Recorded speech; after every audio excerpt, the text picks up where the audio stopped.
I'm Allison Knight from the Arctic Scoop in Louisville, Kentucky. Let's talk about Dragon's Breath. Safe, if you know what you're doing. Dragon's Breath are the fun cereal treats you pop in your mouth and you blow out smoke like a dragon. Yes, it can be dangerous if you don't know what you're doing. It's a fun treat growing in popularity. New places are popping up all the time. The only problem is some people are not well trained or not following proper procedures. I'm here to tell you how to have dragon treats and do it safely. First, let's talk about nitrogen. Nitrogen is 78% of the air we breathe. Oxygen is only 20%. We need the oxygen to breathe. Nitrogen's in the air, it doesn't affect anything, it's neutral.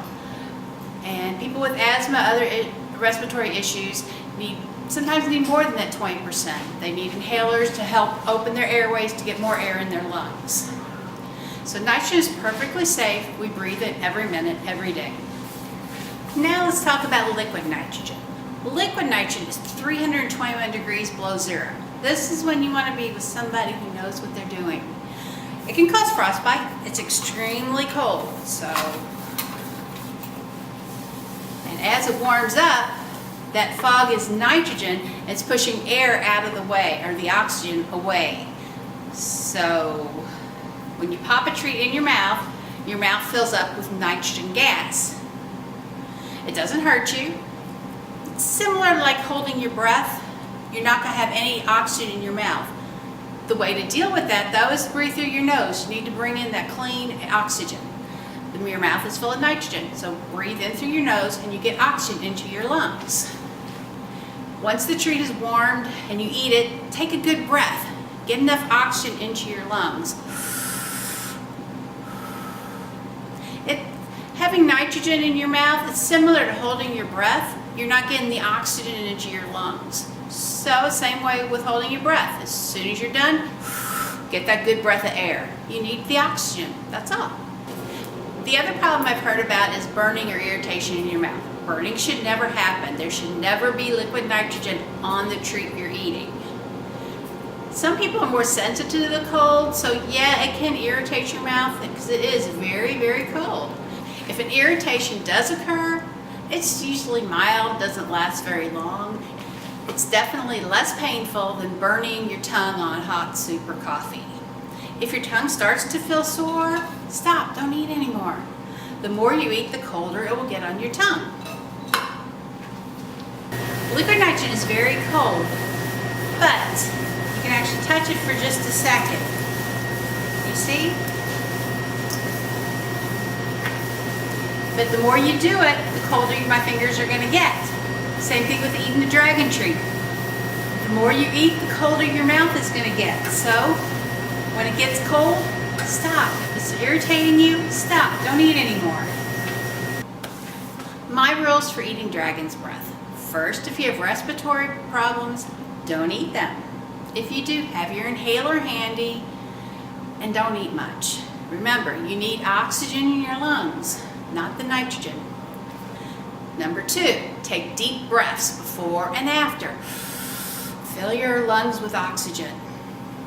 Number 3, breathe through your nose, not your mouth. Your mouth is full of nitrogen, so you need to breathe through your nose. Number 4, share. You don't need to eat more than 2 or 3. It's fun to do as a group. This cup is way too big for one person. Number 5, never touch or drink liquid nitrogen. It's extremely cold and will cause frostbite. You see me touch it, but I know what I'm doing. Trust me, leave it to the professionals. Do not touch it.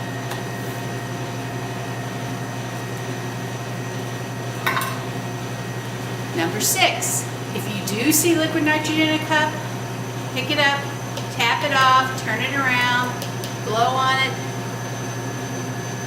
Now you know there's no nitrogen on this treat, so now you can pop it in your mouth. At the Arctic Scoop, we make ice cream with liquid nitrogen.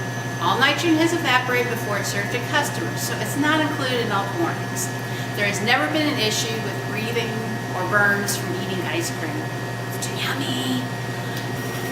I do nitrogen demos and parties. We use whipped cream to give you the same effect as the cereal treats. The whipped cream is much less intense and they're not as frozen and only lasts a few seconds. This way it doesn't fill your lungs with nitrogen.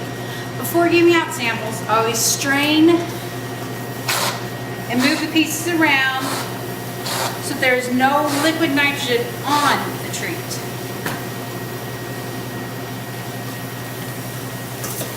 Pick it up, tap it on the side, move it around. There, no nitrogen is present. So you can pick it up with your fingers, pop it in your mouth, it only lasts a second. You don't get that mouthful of nitrogen, so there's still air coming in. If you're breathing through your mouth, you can still get air through your mouth. But breathing through your nose is always good too. This is Allison Nye, Science Girl. Enjoy.